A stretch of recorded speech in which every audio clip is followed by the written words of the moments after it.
রবীন্দ্রনাথ ঠাকুর।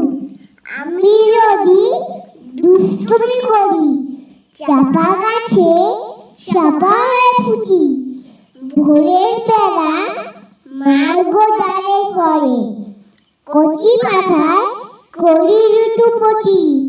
তবে তুমি আমার কাছে হারো, তখন কি মা চিনতে আমায় পারো? তুমি ডাকো খোকা, কোথায় রয়ে? আমি শুধু বসি চুপটি করে। তুমি থাকবে কি নিয়ে, সবই আমি দেখবো নিয়ে। শান্তি করে চাপা তলা দিয়ে আসবে তুমি পিঠেতে চুল ফেলে, এখান দিয়ে পুজোর ঘরে